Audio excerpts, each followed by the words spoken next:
ಬೆಂಗಳೂರು ಹೊರವಲಯದಲ್ಲಿ ಭಾರಿ ಅಗ್ನಿ ಅವಘಡ ಸಂಭವಿಸಿದೆ. ಆಯಿಲ್ ಗೋದಾಮುಗೆ ಬೆಂಕಿ ಹತ್ತಿಕೊಂಡು ಸುಮಾರು 30 ಕೋಟಿ ನಷ್ಟ ಆಗಿರುವ ಶಂಕೆ ಇದೀಗ ವ್ಯಕ್ತ ಆಗಿದೆ. ಬೆಂಗಳೂರಿನ ಹೊರವಲಯದಲ್ಲಿ ಆಯಿಲ್ ಗೋದಾಮಿಗೆ ಬೆಂಕಿ ತಗಲಿ ಧಗಧಗಿಸ್ತಾ ಇದೆ. ಸುಮಾರು 30 ಕೋಟಿ ನಷ್ಟ ಅಂತ ಹೇಳಲಾಗಿದೆ. ದಾಸನಪುರದ ಅಡಕಮಾರನಹಳ್ಳಿ ಬಳಿ ಘಟನೆ ನಡೆದಿರೋದು. ಮಧ್ಯರಾತ್ರಿ 1 ಗಂಟೆಗೆ ಶಾರ್ಟ್ ಸರ್ಕ್ಯೂಟ್ ಆಗಿ ಬೆಂಕಿ ಹೊತ್ಕೊಂಡಿರೋ ಶಂಕೆ ವ್ಯಕ್ತ ಆಗಿದೆ. 8 ಅಗ್ನಿಶಾಮಕ ವಾಹನಗಳು ಬಂದು ಬೆಂಕಿ ನಂದಿಸುವ ಕಾರ್ಯ ಮಾಡ್ತಿವೆ. ಆದರೆ 1 ಗಂಟೆಯಿಂದ ಇಷ್ಟೊತ್ತಿನವರೆಗೆ ಬೆಂಕಿ ಉರಿತಾನೆ ಇದೆ. ವಾಹನಗಳ ಇಂಜಿನ್ ಆಯಿಲ್ ಶೇಖರಿಸಿದ್ದಂಥ ಗೋದಾಮಿದು. ಆ ಬೆಂಕಿ ಅಕ್ಕಪಕ್ಕದ ಕಟ್ಟಡಗಳಿಗೂ ಕೂಡ ವ್ಯಾಪಿಸ್ಕೊಂಡ್ಬಿಟ್ಟಿದೆ. ಕೃಷ್ಣಪ್ಪ ಅನ್ನೋರಿಗೆ ಸೇರಿರುವ ಗೋದಾಮು ಅನ್ನುವ ಮಾಹಿತಿ ಈಗ ಲಭ್ಯ ಆಗ್ತಾ ಇದೆ. ಶೆಲ್ ಆಯಿಲ್ ಕಂಪನಿಗೆ ಬಾಡಿಗೆಯನ್ನು ಈ ಗೋದಾಮನ್ನು ಕೊಡಲಾಗಿತ್ತು.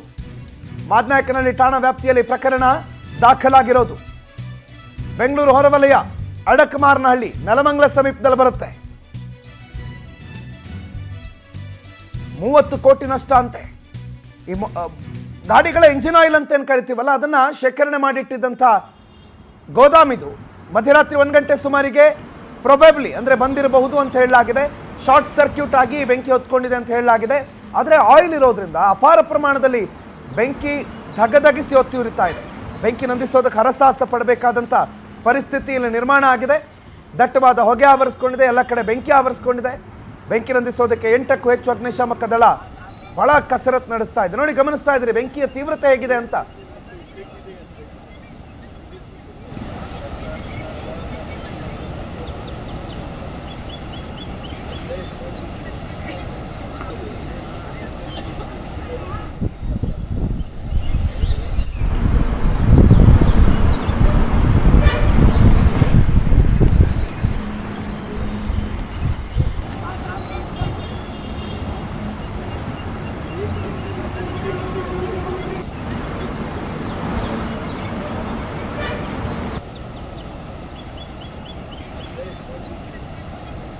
ದೃಶ್ಯಗಳನ್ನು ಗಮನಿಸ್ತಾ ಇದ್ರಿ. ಸುಮಾರು ಮಧ್ಯರಾತ್ರಿ ಸುಮಾರಿಗೆ ಇಲ್ಲಿ ಶಾರ್ಟ್ ಸರ್ಕ್ಯೂಟ್ ಆಗುತ್ತೆ. ಶಾರ್ಟ್ ಸರ್ಕ್ಯೂಟ್ ಆಗ್ತಾ ಇದ್ದಂಗೆ ಬೆಂಕಿ ಆರಂಭ ಆಗುತ್ತೆ.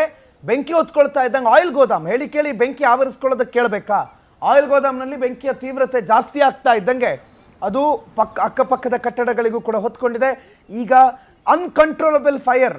8 ವಾಹನಗಳಿವೆ, 8 ಅಗ್ನಿಶಾಮಕ ದಳದ ವಾಹನಗಳಿದ್ರೂ ಕೂಡ ಆ ಬೆಂಕಿಯನ್ನು ಕಂಟ್ರೋಲ್ ಮಾಡೋದಕ್ಕೆ ಆಗ್ತಾ ಇಲ್ಲ ಅಂತಂದ್ರೆ ಆ ಬೆಂಕಿಯ ತೀವ್ರತೆ ಎಷ್ಟಿದೆ ಅನ್ನೋದನ್ನ ನೀವು ಅರ್ಥ ಮಾಡ್ಕೊಳ್ಳಿ. ಆ ಬೆಂಕಿಯ ದೃಶ್ಯಗಳು ಗಮನಿಸ್ತಾ ಇದ್ರಿ. ಈಗಲೂ ಕೂಡ ಬೆಂಕಿ ಹೊತ್ತು ಉರಿತಿದೆ. ಅಗ್ನಿಶಾಮಕ ದಳ ಸೇರಿದಂತೆ ಬೇರೆ ಬೇರೆ ಇಲಾಖೆಯವರು ಅಲ್ಲಿರುವಂಥ ಬೆಂಕಿಯನ್ನು ನಂದಿಸೋ ಕೆಲಸ ಮಾಡ್ತಿದ್ರೆ ಒಳಗಡೆ ಏನು ಯಾರಿದ್ದಾರೆ? ನೈಟ್ ಶಿಫ್ಟ್ ಇತ್ತಾ? ನೈಟ್ ಯಾರಾದರೂ ಕೆಲಸ ಮಾಡ್ತಿದ್ರಾ ಅಥವಾ ಅದನ್ನು ಕಾಯೋದಕ್ಕೆ ಯಾರಾದರೂ ಇದ್ರಾ? ಒಳಗಡೆ ಇದ್ದಂಥ ವ್ಯಕ್ತಿಯ ಪರಿಸ್ಥಿತಿ ಏನೀಗ ಸದ್ಯಕ್ಕೆ ಇದ್ಯಾವುದ್ರ ಬಗ್ಗೆ ಕೂಡ ಸ್ಪಷ್ಟನೆ ಇಲ್ಲ. ಒಟ್ಟಾರೆ ಬೆಂಕಿ ಹೊತ್ಕೊಂಡಿದ್ದು ಅಗ್ನಿಶಾಮಕ ದಳ ಸಿಬ್ಬಂದಿ ಬೆಂಕಿ ನಂದಿಸುವ ಕಾರ್ಯದಲ್ಲಿ ನಿರತರಾಗಿದ್ದಾರೆ. ಬಟ್ ಬೆಂಕಿ ನಂದಿಸುವಂಥ ಕಾರ್ಯ ಭಾಳ ವಿಳಂಬ ಆಗ್ತಿದೆ. ಅದು ಆಯಿಲ್ ಗೋಡಾನ್ ಆಗಿರೋದ್ರಿಂದ ಯಾರೋ ಕೃಷ್ಣಪ್ಪ ಅನ್ನೋರ್ಗೆ ಸೇರಿರೋದಂತೆ. ಅದನ್ನು ಶೆಲ್ ಅವರಿಗೆ ಅವರು ಬಾಡಿಗೆ ಕೊಟ್ಟಿದ್ರು. ಅಲ್ಲೂ ಶೆಲ್ ಅವರು ಸ್ಟೋರೇಜ್ ಮಾಡಿದರು. ಇಂಜಿನ್ ಆಯಿಲ್, ನಾವು ಇಂಜಿನ್ಗಳಿಗೆ ಬಳಸುವಂಥ ಆಯಿಲ್, ಅದು ಇದರಲ್ಲಿ ಶೇಖರಣೆ ಮಾಡಲಾಗಿತ್ತು. ನಷ್ಟ, ಆಯಿಲ್ ನಷ್ಟ ಮತ್ತು ಬಿಲ್ಡಿಂಗ್ ನಷ್ಟ ಎಲ್ಲ ಸೇರಿ ಸರಿಸುಮಾರು 30 ಕೋಟಿ ಅಂತ ಅಂದಾಜು ಮಾಡಲಾಗಿದೆ. ನೋಡಿ, ದೃಶ್ಯಗಳನ್ನು ಗಮನಿಸ್ತಾ ಇದ್ದೀರಿ. ಬೆಂಕಿಯ ಕೆನ್ನಾಲಿಗೆ ವ್ಯಾಪಿಸ್ಕೊಂಡಿರೋದನ್ನು ಗಮನಿಸ್ತಾ ಇದ್ದೀರಿ. ಆಕಾಶದೆತ್ತರಕ್ಕೆ ಹೊಗೆ ಏರಿರೋದನ್ನು ಕೂಡ ಗಮನಿಸ್ತಾ ಇದ್ದೀರಿ. ನೀವು ಅಡಕಮಾರನಹಳ್ಳಿ ಅಥವಾ ನೆಲಮಂಗಲ ಭಾಗದವರಾಗಿದ್ದರೆ ಸುಮ್ಮನೆ ಹೊರಗಡೆ ಬಂದು ನಿಂತ್ಕೊಂಡು ಮೇಲೆ ನೋಡಿದ್ರೆ ನಿಮಗೆ ಗೊತ್ತಾಗುತ್ತೆ ಎಷ್ಟು ದಟ್ಟ ಹೊಗೆಯಲ್ಲಿ ಆವರಿಸ್ಕೊಂಡ್ಬಿಟ್ಟಿದೆ ಅಂತ. ನೋಡಿ, ಇದು ನೇರ ಪ್ರಸಾರದ ದೃಶ್ಯಗಳನ್ನು ಗಮನಿಸ್ತಾ ಇದ್ದೀರಿ. ಈಗಲೂ ಕೂಡ ಬೆಂಕಿ ಹೊತ್ತಿ ಉರಿತಾ ಇದೆ. ಹತ್ತಿರ ಹೋಗೋದಕ್ಕೆ ಸಾಧ್ಯವೇ ಇಲ್ಲ. ಯಾಕಂದರೆ ಅಲ್ಲಿರೋದು ಆಯಿಲ್. ಮತ್ತು ಬೆಂಕಿ ನಂದಿಸೋ ವಿಚಾರದಲ್ಲಿ ಆಯಿಲ್ ಬೆಂಕಿ ನಂದಿಸೋದು ಭಾಳ ಬೇರೆ ರೀತಿಯ ಕಸರತ್ತದು. ಸಾಮಾನ್ಯ ಬೆಂಕಿ ನಂದಿಸೋ ನೀರು ಹಾರಿಸ್ಬಿಟ್ಟು ನಾವು ಬೆಂಕಿ ನಂದಿಸ್ಬಿಡ್ತೀವಿ, ಆಗಲ್ಲ. ಫೋಮ್ ಬೇಕಾಗತ್ತೆ, ಅಂದರೆ ಆ ಆಯಿಲ್ ಮೇಲೆ ತೇಲುವ ಬೆಂಕಿ ಆಗಬೇಕಾಗತ್ತೆ. ಹಾಗಾಗಿ ಈ ಬೆಂಕಿ ನಂದಿಸೋ ಕಾರ್ಯ ಕೂಡ ಅಗ್ನಿಶಾಮಕ ದಳಕ್ಕೆ ಒಂದು ರೀತಿ ಒಂದು ಟಾಸ್ಕೆ. ಆ ಟಾಸ್ಕನ್ನು ಅಗ್ನಿಶಾಮಕ ದಳ ನಡೆಸ್ತಾ ಇದೆ. ಬಟ್ 8 ವಾಹನಗಳು ಬಂದು ನಿಂತರೂ ಕೂಡ ಬೆಂಕಿ ನಂದಿಸೋದಕ್ಕೆ ಆಗ್ತಾ ಇಲ್ಲ. ದೃಶ್ಯಗಳನ್ನು ನೀವು ಗಮನಿಸಿದ್ರೆ ಭಾಳ ಸ್ಪಷ್ಟವಾಗಿ ಆ ದೃಶ್ಯಗಳು ಅಲ್ಲಿನ ಉದ್ವಿಗ್ನತೆಯನ್ನು ಸಾರಿ ಹೇಳ್ತಾ ಇವೆ.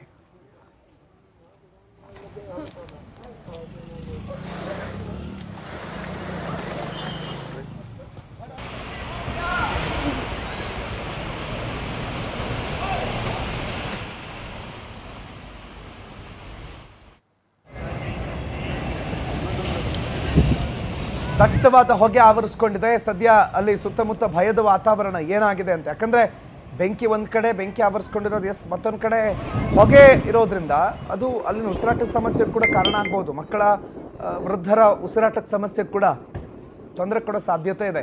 ಬೆಂಕಿ ನಂದಿಸೋ ಪ್ರಯತ್ನ ಪಾಪ ಸಾಧ್ಯನೇ ಆಗ್ತಿಲ್ಲ, ಬೆಂಕಿ ನಂದಿಸೋದಕ್ಕೆ ಆಗ್ತಾ ಇಲ್ಲ. ಯಾಕಂದರೆ ಅಷ್ಟು ವ್ಯಾಪಕವಾಗಿ ಆವರಿಸ್ಕೊಂಡು ಬಿಟ್ಟಿದೆ, ಅಷ್ಟು ದಟ್ಟವಾಗಿ ಆವರಿಸ್ಕೊಂಡು ಬಿಟ್ಟಿದೆ.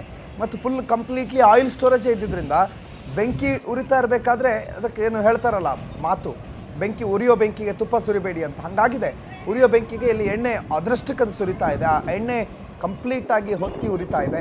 ಅದು ಅನ್ಕಂಟ್ರೋಲಬಲ್ ಫೈರ್ ಆಗಿ ಕಾಣಿಸ್ತಾ ಇದೆ. ಮತ್ತು ಒಳಗಡೆ ಹೋಗೋದಕ್ಕಾಗತ್ತೆ ಏಕಾಏಕಿ? ಇಲ್ಲ, ಒಳಗಡೆ ಹೋಗೋದು ಕೂಡ ಭಾಳ ಕಷ್ಟ. ಎಂಟರ್ ಆಗೋದಕ್ಕೆ ಭಾಳ ಶ್ರಮ ಪಡಬೇಕು. ಮತ್ತು ಆಯಿಲ್ ಆಗಿರೋದ್ರಿಂದ ಅದರ ಒಳಗಿನ ಟೆಂಪ್ರೇಚರ್ ಹೆಂಗಿರುತ್ತೆ ಗೊತ್ತಾ? ಒಳಗಡೆ ಯಾರಾದರೂ ತಗಲಾಕೊಂಡಿದ್ದಾರಾ, ಯಾರಾದರೂ ಇದ್ದಾರಾ, ಅಲ್ಲಿ ಕೆಲಸ ಮಾಡ್ತಿದ್ದಂಥ ಸಿಬ್ಬಂದಿ ಯಾರಾದರೂ ಇದ್ದಾರಾ, ಆ ಬಗ್ಗೆ ಇನ್ನೂ ಕೂಡ ಸ್ಪಷ್ಟನೆ ಇಲ್ಲ. ಬಟ್ ಒಂದು ವೇಳೆ ಅವ್ರು ಇದ್ದಾರೆ ಅಂತಂದರೆ ಅವರನ್ನು ಜೀವಂತವಾಗಂತೂ ಹೊರಗಡೆ ತರೋದು ಭಾಳ ಕಷ್ಟ. ಅನ್ಲೆಸ್ ಆ್ಯಂಡ್ ಅಂಟಿಲ್ ಅವರೆಲ್ಲ ಒಂದು ಕಡೆ ಕೋಲ್ಡ್ ಸ್ಟೋರೇಜು ಮತ್ತೊಂದು ಕಡೆನೋ ಎಲ್ಲಾದರೂ ಸೇಫಾಗಿ ಕೂತಿದ್ದಾರೆ ಅಂತಂದರೆ ಮಾತ್ರ ಹೊರಗಡೆ ತರೋ ಪ್ರಯತ್ನ ಆಗುತ್ತೇನೋ. ಬಟ್ ಆ ಬೆಂಕಿಯ ಕೆನಾಲಿಗೆ ಸಿಕ್ಕಾಕೊಂಡಿದ್ರೆ ಅವರ ಮೃತದೇಹ ಸಿಗೋದು ಕೂಡ ಭಾಳ ಕಷ್ಟ. ಅಷ್ಟು ವ್ಯಾಪಕವಾಗಿ ಆ ಬೆಂಕಿ ಆವರಿಸ್ಕೊಂಡಿದೆ. ಬೆಂಕಿಯ ಕೆನ್ನಾಲಿಗೆ ಎಲ್ಲಿವರೆಗಿದೆ, ಆಕಾಶದ ಎತ್ತರಕ್ಕೆ ತಲುಪ್ತಾ ಇದೆ. ಅಷ್ಟು ಬೆಂಕಿ ಕಾಣಿಸ್ಕೊಂಡಿರೋದ್ರಿಂದ ಸಹಜವಾದಂಥ ಒಂದು ಭಯ, ಸಹಜವಾದಂಥ ಒಂದು ಆತಂಕ. ಮತ್ತು 30 ಕೋಟಿ ನಷ್ಟ. ಪಾಪ ಇಡೀ ಜೀವಮಾನ ಕಷ್ಟಪಟ್ಟು ಏನೋ ಒಂದು ಕಂಪನಿ ಮಾಡಿನೋ ಮತ್ತೊಂದು ಮಗದೊಂದು ಮಾಡಿ 30 ಕೋಟಿ ಇವತ್ತು ನಷ್ಟ ಅನುಭವಿಸಬೇಕಾದಂಥ ಪರಿಸ್ಥಿತಿ ಇದೆ. ಐ ಥಿಂಕ್ ಆ 30 ಕೋಟಿ ನಷ್ಟ ಶೆಲ್ ಕಂಪನಿಯವ್ರಿಗಾಗಿದೆ, ಅವ್ರದ್ದೇ ಆ ಗೋದಾಮ್ ಇದ್ದಿದ್ದು. ಆದರೆ ಪ್ರಿಕಾಷನ್ ಅಂತ ಒಂದು ತಗೋಬೇಕಲ್ಲ.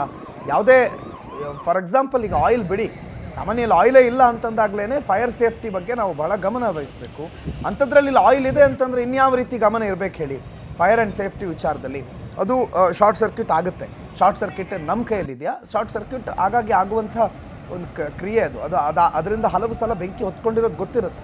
ಹಾಗಾಗಿ ಇದು ಶಾರ್ಟ್ ಸರ್ಕ್ಯೂಟ್ ಮೇಲೆ ಹೊರಿಸೋದಕ್ಕಿಂತ ಯಾಕೆ ಸೂಕ್ತ ಮುನ್ನೆಚ್ಚರಿಕೆಯನ್ನು ಅಲ್ಲಿ ಆ ಕಂಪನಿ ತೆಗೆದುಕೊಂಡಿರಲಿಲ್ಲ ಅನ್ನೋದು ಕೂಡ ಒಂದು ಪ್ರಶ್ನೆ. ಮೂಲಭೂತವಾಗಿ ಬೇಕಾಗಿದ್ದಂಥ ಮುನ್ನೆಚ್ಚರಿಕೆ. ಮತ್ತು ಸ್ಪ್ರಿಂಕ್ಲರ್ಗಳಿರ್ತವೆ. ಸಾಮಾನ್ಯವಾಗಿ ಒಂದು ಫೈರ್ ಕಾಣಿಸ್ತು ಅಂದಿದ ತಕ್ಷಣ ಆ ಫೈರನ್ನು ಸ್ಟಾಪ್ ಮಾಡೋದಕ್ಕೆ ಸ್ಪ್ರಿಂಕ್ಲರ್ಗಳನ್ನು ಆಟೋಮೆಟಿಕ್ಲಿ ಅಲ್ಲಿ ಇರಬೇಕು, ಒಳಗಡೆ ಇರಬೇಕು. ಆದರೆ ಆ ಸ್ಪ್ರಿಂಕ್ಲರ್ಗಳು ಕೂಡ ಏನು ವರ್ಕ್ ಮಾಡಿಲ್ವಾ? ಸ್ಪ್ರಿಂಕ್ಲರ್ಗಳ ಕೆಲಸ ಕಾರ್ಯನಿರ್ವಹಣೆ ಸರಿಯಾಗಿದ್ದರೆ ಈ ಬೆಂಕಿ ಇಷ್ಟು ದೊಡ್ಡ ಮಟ್ಟಿಗೆ ವ್ಯಾಪಿಸುವಂಥ ಸಾಧ್ಯತೆಗಳು ಬಹಳ ಕಡಿಮೆ ಇತ್ತು. ಸದ್ಯ ದೃಶ್ಯಗಳನ್ನು ಗಮನಿಸ್ತಾ ಇದ್ರಿ, ಎಲ್ಲೆಲ್ಲ ಒಳಗಡೆ ಹೋಗೋದಕ್ಕೆ ಅವಕಾಶ ಇದೆ ನೋಡಿ, ಅಂಥ ಜಾಗಗಳಲ್ಲಿ ಈಗ ಬೆಂಕಿ ನಂದಿಸೋ ಕೆಲಸ ಆಗ್ತಿದೆ. ಬಟ್ ಒಂದೇ ಸಲ ಬೆಂಕಿ ನಂದಿಸ್ಬಿಡ್ತೀವಿ ಅಂತಂದರೆ ಅದು ಕೂಡ ಸದ್ಯಕ್ಕೆ ಸೀಮ್ಸ್ ವೆರಿ ಇಂಪಾಸಿಬಲ್ ಅನ್ನೋ ಪರಿಸ್ಥಿತಿಯಲ್ಲಿ ಇದೆ. ಆದರೆ ಒಟ್ಟಾರೆ ಈ ಬೆಂಕಿ ಅವಘಡ ಸುಮಾರು 30 ಕೋಟಿ ನಷ್ಟಕ್ಕೇಡು ಮಾಡಿಕೊಟ್ಟಿದೆ. ಅದಲ್ಲದೆ ಮಾದನಾಯಕನಹಳ್ಳಿ, ಅಡಕಮಾರನಹಳ್ಳಿ ಭಾಗದಲ್ಲಿ ಒಂದಿಷ್ಟು ಭಯದ ವಾತಾವರಣವನ್ನು ಕೂಡ ಇದು ಸೃಷ್ಟಿ ಮಾಡಿದೆ. ಅದು ಬೆಂಕಿ ಸಾಮಾನ್ಯವಾಗಿ ಆಯಿಲ್ ಬೆಂಕಿ ಇದೆಯಲ್ಲ, ಅದು ನೀರಲ್ಲಿ ಆಫ್ ಆಗಲ್ಲ. ಎಲ್ಲಿ ನೀವು ನೀರು ಹಾಕ್ತೀರಿ ಅದು ಆಟೋಮೆಟಿಕ್ಲಿ ಜಾಸ್ತಿ ಆಗುತ್ತೆ. ಅಗ್ನಿಶಾಮಕ ದಳದವರು ಅದಕ್ಕೋಸ್ಕರ ಏನು ಬಳಕೆ ಮಾಡ್ತಾರೆ ಅಂತಂದರೆ ಒಂದು ಫೋಮ್, ನೊರೆ ರೀತಿಯ ಬೆಂಕಿಯನ್ನು ನೀರನ್ನು ಬಳಕೆ ಮಾಡ್ತಾರೆ. ಅಂದರೆ ಆ ಆಯಿಲ್ ಮೇಲೆ ಬೆಂಕಿ ಉರಿತಾ ಇದೆ ಅಂದ್ಕೊಳ್ಳಿ, ನೀರು ಹಾರಿಸ್ತಾರಲ್ಲ, ಆ ನೀರು ಹಾರಿಸಿದಾಗ ಆ ಫೋಮ್ ಹೋಗಿ ಬೆಂಕಿ ಮೇಲೆ ನಿಲ್ಲಬೇಕು. ಆಗ ಅದು ಬೆಂಕಿ ಹರಡೋದು ತಪ್ಪುತ್ತೆ. ನೀವು ನೀರು ಹಾಕಿದ್ರೆ ಏನಾಗುತ್ತೆ? ನೀರು ಹಾಕಿದ್ರೆ ಏನಾಗುತ್ತೆ? ಅದು ಆ ಆಯಿಲ್ ಜೊತೆಗೆ ನೀರು ಮಿಕ್ಸ್ ಆಗಲ್ಲ. ಸೊ ಆಯಿಲ್ ಸಪ್ರೇಟಾಗಿ ಉರಿತಾ ಇರುತ್ತೆ. ನೀವು ನೀರು ಹಾಕಿದ್ದು ನಿಮ್ಮ ಪ್ರಯತ್ನ ವ್ಯರ್ಥ ಅದು. ಹಾಗಾಗಿ ಅಗ್ನಿಶಾಮಕ ದಳ ಗೊತ್ತು, ABC ಫೈರ್ ಗ್ರೇಡಲ್ಲಿ ABC ಗ್ರೇಡ್ ಅಂತ ಇರುತ್ತೆ. ಆ ABC ಯಾವ್ಯಾವ ಫೈರ್ಗೆ ಯಾವ್ಯಾವ ಗ್ರೇಡ್ಗಳನ್ನು ಅಥವಾ ಯಾವ್ಯಾವ ಅಗ್ನಿಶಾಮಕ ಬಳಕೆ ಮಾಡಬೇಕು ಅನ್ನೋದು ಅವ್ರಿಗೆ ಗೊತ್ತಿರುತ್ತೆ. ಬಟ್ ನಾನು ನಿಮ್ಮ ನಾಲೆಜಿಗೆ ಹೇಳಿದೆ. ಸೊ ಈ ಫೋಮ್ ಬೆಂಕಿಯನ್ನು ಅಥವಾ ಫೋಮ್ ನೋಡಿ, ಆ ನೀರೇನು ಹಾರಿಸ್ತಾ ಇದ್ದಾರೆ ಅದು ಮಿಕ್ಸ್ಡ್ ವಿತ್ ಫೋಮ್, ಅದನ್ನು ಹಾಕಿದ್ರೆ ಮಾತ್ರ. ಬಟ್ ರಾತ್ರಿ 1 ಗಂಟೆಗೆ ಆರಂಭ ಆಗಿದ್ದಂಥ ಬೆಂಕಿ 1 ಗಂಟೆಗೆ ಆರಂಭ ಆಗಿ ಇನ್ನೂ ಕೂಡ ಇಷ್ಟು ಧಗಧಗಿಸ್ತಾ ಇದೆ ಅಂತಂದರೆ ಅದರೊಳಗಡೆ ಇರುವ ಆಯಿಲ್ ಶೇಖರಣೆ ಎಷ್ಟಿದೆ ಅಂತ ಯೋಚನೆ ಮಾಡಿ. ಮತ್ತು ಆ ಆಯಿಲ್ ಶೇಖರಣೆ ಎಷ್ಟು ಸೇಫ್ ಆಗಿತ್ತು ಅನ್ನೋದನ್ನು ಕೂಡ ಯೋಚನೆ ಮಾಡಿ.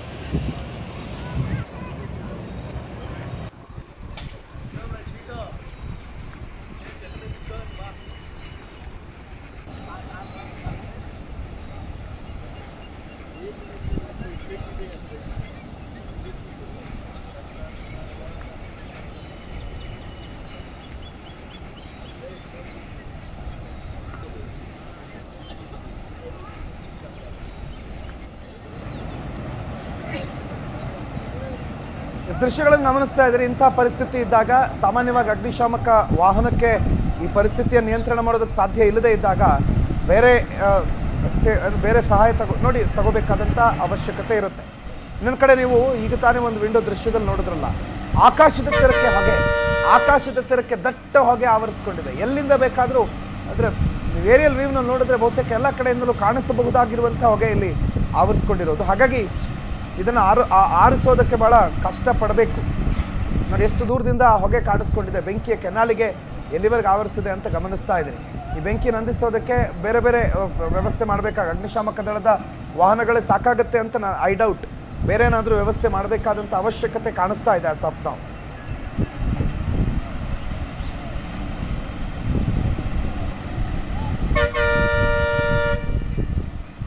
ಬೆಂಕಿ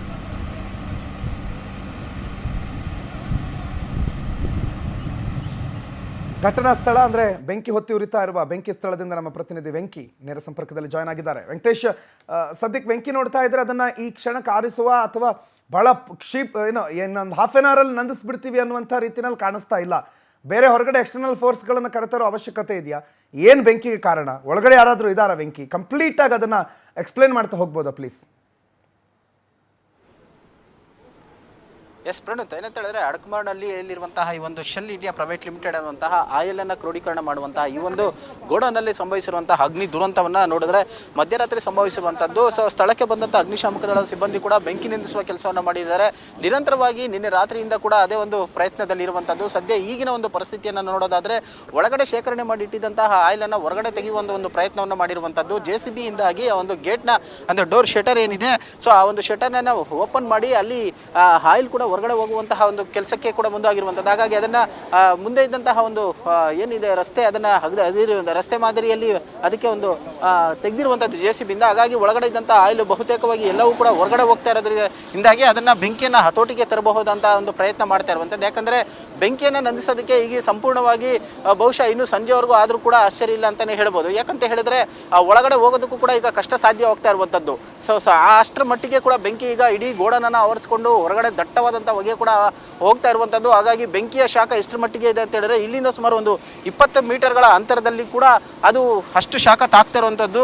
ಸೊ ಬೆಂಕಿ ಶಾಖದ ಪರಿಣಾಮವಾಗಿ ಆಯಿಲ್ ಕೂಡ ಹೊರಗಡೆ ಬರ್ತಾ ಇದೆ. ಆಯಿಲ್ ಕೂಡ ಎಷ್ಟು ಒಂದು 120 ಡಿಗ್ರಿಯ ಅಷ್ಟು ಬಿಸಿ ಆಗಿದೆ ಅಂತ ಕೂಡ ಹೇಳ್ತಾ ಇರುವಂಥದ್ದು. ಬರಿಗಾಲ ಅಥವಾ ಶೂನಲ್ಲಿ ಮುಂದೆ ಹೋದರೆ ಅದು ಸುಟ್ಟೋಗುವಂಥ ಸಾಧ್ಯತೆ ಇದೆ. ಹಾಗಾಗಿ ದೂರ ನಿಂತ್ಕೊಳ್ಳಿ ಅಂತ ಹೇಳಿ ಕೂಡ ಅಗ್ನಿಶಾಮಕ ದಳದ ಸಿಬ್ಬಂದಿ ಕೂಡ ಒಂದು ಸೂಚನೆಯನ್ನು ಕೊಡ್ತಾ ಇರುವಂಥದ್ದು.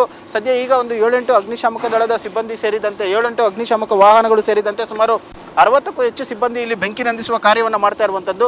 ಸೊ ಹಾಗಾಗಿ ಬೆಂಕಿಯನ್ನು ನಂದಿಸಬೇಕಾದ್ರೆ ಈಗ ಇರುವಂತಹ ಒಂದು ಮಾರ್ಗ ಅಂತ ಹೇಳಿದ್ರೆ ಅದು ಆಯಿಲನ್ನು ಹೊರಗಡೆ ತೆಗೆಯುವಂತಹ ಒಂದು ಕೆಲಸವನ್ನು ಮಾಡಬೇಕು. ಯಾಕಂದ್ರೆ ಒಳಗಡೆ ಹೋಗಿ ಬೆಂಕಿ ನಂದಿಸುವಂಥದ್ದು ಸದ್ಯಕ್ಕೆ ಆಗ್ತಾ ಇಲ್ಲ. ಯಾಕಂದ್ರೆ ಯಾವುದೇ ಒಂದು ಬೇರೆ ರೀತಿಯಾದಂತಹ ಒಂದು ಅಗ್ನಿ ಅವಘಡ ಆದಂತಹ ವೇಳೆಯಲ್ಲಿ ಸೊ ಬೆಂಕಿಯನ್ನ ಹಂತ ಹಂತವಾಗಿ ಹಾರಿಸಿಕೊಂಡು ಮುಂದೆ ಹೋಗುವಂಥ ಒಂದು ಪ್ರಯತ್ನವನ್ನು ಮಾಡ್ತಾರೆ. ಆದರೆ ಇಲ್ಲಿ ಒಳಗಡೆ ಹೋಗೋದಕ್ಕೆ ಯಾವುದೇ ರೀತಿಯಾದಂಥ ಒಂದು ಅವಕಾಶಗಳು ಕೂಡ ಇಲ್ಲ. ಹಾಗಾಗಿ ಹೊರಗಡೆನಿಂದ ನೀರನ್ನು ಹಾಕುವಂಥದ್ದು ಮತ್ತು ಆಯಿಲನ್ನು ಹೊರಗಡೆ ಅದು ಡ್ರಾಪ್ ಮಾಡಿ ಅದಾದ ಬಳಿಕ ಅದನ್ನು ನಿಯಂತ್ರಣಕ್ಕೆ ತರುವಂಥ ಕೆಲಸವನ್ನು ಮಾಡ್ತಾ ಇದ್ದಾರೆ. ಬೆಂಕಿಯ ಒಳಗಡೆ ಎಷ್ಟರ ಮಟ್ಟಿಗೆ ಇದೆ ಅಂತ ಹೇಳಿದರೆ ಸುಮಾರು ಇನ್ನೂ ಸಂಜೆವರೆಗೂ ಆದರೂ ಕೂಡ ಅದು ಕಷ್ಟ ಅಂತಲೇ ಹೇಳ್ಬೋದು ಪ್ರಣುತ್. ಸದ್ಯಕ್ಕೆ ಈಗಾಗಲೇ ಅಗ್ನಿಶಾಮಕ ದಳದ ಸಿಬ್ಬಂದಿ ಆಗಿರ್ಬೋದು, ಸ್ಥಳೀಯ ಪೊಲೀಸರಾಗಿರ್ಬೋದು, ಎಲ್ಲರೂ ಕೂಡ ಬಂದಿರುವಂಥದ್ದು. ಈ ಒಂದು ಗೋಡನ್ ಏನಿದೆ ಅದು ಮನೆಗಳಿಂದ ಸ್ವಲ್ಪ ದೂರ ಇರೋದ್ರಿಂದಾಗಿ ಈ ಒಂದು ದುರಂತ ಕೂಡ ಕಡಿಮೆ ಆಗಿದೆ. ಅಂದರೆ ಸಂಭವಿಸಬಾದಂತಹ ದುರಂತ ಏನಿದೆ ಅದು ಕೂಡ ಕಡಿಮೆ ಆಗಿದೆ. ಜೊತೆಗೆ ಇಲ್ಲಿದ್ದಂತಹ ಸ್ಥಳೀಯರು ಅಕ್ಕಪಕ್ಕ ನಿವಾಸಿಗಳಿಗೂ ಕೂಡ ಸ್ವಲ್ಪ ಮಟ್ಟಿಗೆ ಹೆದರಿಕೆ ಆಗಿದೆ. ಅಂದರೆ ಈ ಒಂದು ಬೆಂಕಿಯ ಕೆನ್ನಾಲಿಗೆ ಸಾಕಷ್ಟು ವ್ಯಾಪಕವಾಗಿ ಹರಡ್ತಾ ಇರುವಂಥದ್ದು. ಒಳಗಡೆ ಸುಮಾರು ಅರ್ಧಕ್ಕೂ ಹೆಚ್ಚು ಎಕರೆ ಇರುವಂತಹ ಈ ಒಂದು ಗೋಡನ್ನಲ್ಲಿ ಸಂಪೂರ್ಣವಾಗಿ ಆವರಿಸ್ಕೊಂಡಿದೆ. ಬೆಂಕಿಯ ಒಳಗಡೆ ಇರುವಂತಹ ಶೀಟ್ಗಳೆಲ್ಲವೂ ಕೂಡ ಸುಟ್ಟು ಕರಕಲಾಗ್ತಾ ಇರುವಂಥದ್ದು. ಮತ್ತು ಇರುವಂತಹ ವಸ್ತುಗಳೇನಿದೆ ಅದು ಕೂಡ ಈಗಾಗಲೇ ಒಳಗಡೆ ಏನೊಂದು ಸುಟ್ಟಾಗಿರುವಂಥದ್ದು. ಸೊ ಬೆಂಕಿ ನಂದಿಸುವ ಕಾರ್ಯವನ್ನು ಸತತವಾಗಿ ಮಾಡ್ತಾ ಇದ್ದಾರೆ. ಇನ್ನೂ ಅದು ಹತೋಟಿಗೆ ಬರ್ತಾ ಇಲ್ಲ. ಸೊ ಸದ್ಯಕ್ಕೆ ಈ ಒಂದು ಪರಿಸ್ಥಿತಿ ಕೂಡ ಮುಂದುವರಿತಾ ಇದೆ. ಈಗಾಗಲೇ JCB ಮುಖಾಂತರವಾಗಿ ಕೂಡ ಕೆಲಸ ಮುಂದುವರಿತಾ ಇರುವಂಥದ್ದು ಪ್ರಣೋದ್. ರೈಟ್ ವೆಂಕಟೇಶ್, ಈಗ ಬೆಂಕಿಯನ್ನು ನಂದಿಸುವಂಥ ಪ್ರಯತ್ನ ಏನಿದೆ ಅದು ಸದ್ಯಕ್ಕೆ ಸಫಲ ಆದಂಗೆ ಕಾಣ್ತಾ ಇಲ್ಲ. 8 ವಾಹನಗಳು ಮಧ್ಯರಾತ್ರಿ 1 ಗಂಟೆಯಿಂದಲೂ ಕೂಡ ಬೆಂಕಿ ನಂದಿಸುವ ಕೆಲಸವನ್ನು ಮಾಡ್ತಾ ಇವೆ. ಆದರೂ ಬೆಂಕಿ ಆರ್ತಾ ಇಲ್ಲ. ಆ್ಯಂಡ್ ಇದು ಒಂದು ದೊಡ್ಡ company shell India private limited ಅಂತ ಹೇಳಿದ್ರಿ. ಅವ್ರು ಆಯಿಲ್ ಸ್ಟೋರೇಜ್ಗೆ ಬೇಕಾದಂಥ ಸೇಫ್ಟಿ ಸೆಕ್ಯೂರಿಟಿಯನ್ನು ಯಾಕೆ ಮಾಡ್ಕೊಂಡಿಲ್ಲ? ಫೈರ್ ಸೇಫ್ಟಿ ವಿಚಾರದಲ್ಲಿ ಕಡೆಗಣನೆ ಮಾಡಿದ್ದೆ ಈ ಘಟನೆಗೆ ಕಾರಣ ಅಂತ ಕಾಣಿಸ್ತಾ ಇದೆಯಾ ವೆಂಕಿ? ಹೌದು ಪ್ರೊಡಕ್ಟ್ ಮೇಲ್ನೋಟಕ್ಕೆ ಈ ವಿಚಾರಗಳೆಲ್ಲವೂ ಕೂಡ ಸ್ಪಷ್ಟವಾಗಿ ಗೋಚರಿಸ್ತಾ ಇದೆ. ಯಾಕಂತೇಳಿದ್ರೆ ಇಂತಹ ಒಂದು ಆಯಿಲ್ಗಳನ್ನು ಮೆಟೀರಿಯಲ್ಗಳನ್ನು ಕ್ರೋಢೀಕರಣ ಮಾಡುವಂತಹ ಸಂದರ್ಭದಲ್ಲಿ ಆಕಸ್ಮಿಕವಾಗಿ ಏನಾದರೂ ಬೆಂಕಿ ತಾಕಿದ್ದೆ ಆದರೆ ಅದನ್ನು ನಿಯಂತ್ರಣಕ್ಕೆ ಮತ್ತು ಅದನ್ನು ನಂದಿಸೋಕೆ ಕೂಡ ಅದನ್ನು ವ್ಯವಸ್ಥೆಗಳು ಕೂಡ ಮಾಡ್ಕೊಳ್ಬೇಕು. ಆದರೆ ಅದು ಯಾವುದೂ ಕೂಡ ಲಕ್ಷಣಗಳು ಕಾಣ್ತಾ ಇಲ್ಲ. ಏಕಾಏಕಿ ಬೆಂಕಿ ಕಾಣಿಸ್ಕೊಂಡಿದೆಯಾ ಏನು ಅನ್ನೋದು ಕೂಡ ಈಗ ಮೇಲ್ನೋಟಕ್ಕೆ ಗೊತ್ತಾಗ್ತಾ ಇಲ್ಲ. ಯಾಕಂತ ಹೇಳಿದ್ರೆ ಇಷ್ಟು ದೊಡ್ಡ ಪ್ರಮಾಣದಲ್ಲಿರುವಂತಹ ಈ ಒಂದು ಗೋಡನ್ನಲ್ಲಿ ಬೆಂಕಿ ಕಾಣಿಸ್ಕೊಂಡಂತಹ ಸಂದರ್ಭದಲ್ಲಿ ತಕ್ಷಣ ಅದನ್ನ ಸ್ವಲ್ಪ ಮಟ್ಟಿಗೆ ಕಾಣಿಸ್ಕೊಂಡಂತ ವೇಳೆಯಲ್ಲಿ ಅದನ್ನ ನಿಯಂತ್ರಣಕ್ಕೆ ತರಬೇಕಾದಂತ ಒಂದು ಪರಿಸ್ಥಿತಿ ಇದೆ. ಆದರೆ ಅದು ಯಾವುದು ಕೂಡ ಕೆಲಸಕ್ಕೆ ಬರಲಿಲ್ಲ ಅಂತ ಕಾಣುತ್ತೆ. ಹಾಗಾಗಿ ಅದು ಕೂಡ ವ್ಯಾಪಕವಾಗಿ ಹರಡಿರುವಂಥದ್ದು. ಇನ್ನೇನಾದರೂ ಒಳಗಡೆ ಏನಾದರೂ ಜನ ಇದ್ರ ಏನು ಅನ್ನೋದ್ರ ಬಗ್ಗೆ ಕೂಡ ಮಾಹಿತಿಗಳು ಲಭ್ಯ ಆಗಬೇಕಾಗುತ್ತೆ. ಈಗ ಇದರ ಸಂಬಂಧಪಟ್ಟಂತೆ ಈಗ ಇಲ್ಲಿ ಯಾರು ಕೂಡ ಅವರಿಗೆ ಗೋಡನ್ಗೆ ಸಂಬಂಧಪಟ್ಟವರಾಗಿರ್ಬೋದು ಅಥವಾ ಸಂಬಂಧಪಟ್ಟ ವ್ಯಕ್ತಿಗಳು ಯಾರು ಕೂಡ ಇಲ್ಲಿ ಸದ್ಯಕ್ಕೆ ಇಲ್ಲ. ಅಗ್ನಿಶಾಮಕ ದಳದ ಸಿಬ್ಬಂದಿ ಇರುವಂಥದ್ದು. ಎಷ್ಟರ ಮಟ್ಟಿಗೆ ಈ ಒಂದು ಬೆಂಕಿ ಆವರಿಸ್ಕೊಂಡಿದೆ ಅಂದರೆ ಇಡೀ ಗೋಡನ್ ಎಲ್ಲಿ ಒಂದು ಎಂಟ್ರಿ ಆಗುವಂತಹ ಒಂದು ಪ್ಲೇಸ್ ಏನಿದೆ ಇಲ್ಲಿಂದ ಕೂಡ ಡೆಡ್ ಎಂಡ್ವರೆಗೂ ಕೂಡ ಎಲ್ಲ ಕಡೆ ಸುತ್ತೂ ಕೂಡ ಆವರಿಸ್ಕೊಂಡಿರುವಂಥದ್ದು ಬೆಂಕಿ. ಗೋಡನ್ ಆಗಿರೋದ್ರಿಂದಾಗಿ ಆ ಬೆಂಕಿಯ ಹೊರಗಡೆ ಕೂಡ ಹೋಗೋದಕ್ಕೆ ಆಗಲಿಲ್ಲ. ಹಾಗಾಗಿ ಇದು ಹೆಚ್ಚಿನ ಪ್ರಮಾಣದಲ್ಲಿ ಕಾಣಿಸ್ಕೊಂಡಿದೆ. ಹೊಗೆ ಕೂಡ ದಟ್ಟವಾಗಿ ಆವರಿಸ್ಕೊಂಡಿರೋದ್ರಿಂದಾಗಿ ಅಕ್ಕಪಕ್ಕದಲ್ಲೂ ಕೂಡ ಉಸಿರಾಟಕ್ಕೂ ಕೂಡ ಸ್ವಲ್ಪ ಸಮಸ್ಯೆ ಆಗುವಂತಹ ಲಕ್ಷಣಗಳು ಕೂಡ ಕಾಣ್ತಾ ಇರುವಂಥದ್ದು. ಬೆಂಕಿಯ ಶಾಖ ಕೂಡ ದೊಡ್ಡ ಪ್ರಮಾಣದಲ್ಲಿ ಇರುವಂಥದ್ದು Pranod. Right, okay, thank you Venkatesh ಮಾಹಿತಿಗೆ. ಮುಂದಿನ ಹಂತದಲ್ಲಿ ಇನ್ನಷ್ಟು ಮಾಹಿತಿ ನಿಮ್ಮಿಂದ ಪಡ್ಕೋತೀನಿ. ಬಟ್ ದೃಶ್ಯಗಳನ್ನು ಗಮನಿಸಿದಾಗ ನಿಮ್ಗೆ ಅದರ ಭೀಕರತೆ ಅರ್ಥ ಆಗ್ತಾ ಇದೆ. ಅಗ್ನಿಶಾಮಕ ಸಿಬ್ಬಂದಿ ಸತತ ಪ್ರಯತ್ನ ನಡೆಸ್ತಿದ್ದಾರೆ. ಟೆನಿಕಾಸ್ಟ್ ಬೆಂಕಿಯನ್ನು ನಂದಿಸಬೇಕು ಅನ್ನೋ ಪ್ರಯತ್ನ ಅವ್ರ ಕಡೆಯಿಂದ ಸಾಗ್ತಾ ಇದೆ. ಬಟ್ ಯಾವುದು ಕೂಡ ಫಲಪ್ರದ ಆಗ್ತಾ ಇಲ್ಲ. ಯಾಕಂದರೆ ಆಯಿಲ್ ಸ್ಟೋರೇಜ್ ಇರೋದ್ರಿಂದ ಅತಿ ಹೆಚ್ಚಿನ ಬೆಂಕಿ ಆವರಿಸ್ಕೊಂಡಿರೋದ್ರಿಂದ ಅಲ್ಲಿ ಅವಕಾಶಗಳೇ ಇಲ್ಲದ ರೀತಿಯಲ್ಲಿ ಕಾಣಿಸ್ತಾ ಇದೆ. ಸದ್ಯಕ್ಕೆ ಅಗ್ನಿಶಾಮಕ ದಳದ ಸಿಬ್ಬಂದಿ ಬೇರೆ ಬೇರೆ ಮಾರ್ಗಗಳ ಮುಖಾಂತರ ಇಲ್ಲಿ ಬೆಂಕಿ ನಂದಿಸುವ ಕೆಲಸಕ್ಕೆ ಇಳಿದಿದ್ದಾರೆ.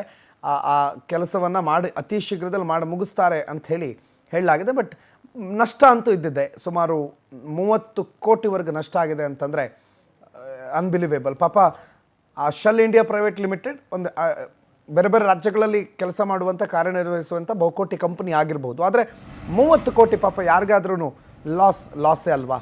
ಆ 30 ಕೋಟಿ ರೂಪಾಯಿ ಲಾಸ್ ಆಗಿದೆ. ಮತ್ತು ಈ ಅಗ್ನಿ ಅವಘಡಕ್ಕೆ ಕಾರಣ ಏನು ಅನ್ನೋ ವಿಚಾರ ಇನ್ನು ತನಿಖೆಯ ನಂತರ ತಿಳಿದು ಬರಬೇಕಿದೆ. ಸದ್ಯಕ್ಕಂತೂ ಆಲ್ಮೋಸ್ಟ್ ಎಲ್ಲವೂ ಹೊತ್ತಿ ಉಳಿದಿದೆ. ಅಲ್ಲಿ ಇನ್ನು ಏನು ಕೂಡ ನಿಮ್ಗೆ ಉಳಿಯೋದು ವಾಪಸ್ ಸಿಗೋದು ಅಂಥದ್ದು ಪರಿಸ್ಥಿತಿಗಳು ಕಾಣ್ತಾ ಇಲ್ಲ. ಆಲ್ಮೋಸ್ಟ್ ಎಲ್ಲವೂ ಹೊತ್ತಿ ಉರಿದಿರೋದ್ರಿಂದ ಈಗ ಸದ್ಯಕ್ಕೆ ಬೆಂಕಿಯನ್ನು ನಂದಿಸಬೇಕು ಅತಿ ಶೀಘ್ರದಲ್ಲಿ ಅಂತ ಅಧಿಕಾರಿಗಳು ಕಾರ್ಯತತ್ಪರರಾಗಿದ್ದಾರೆ.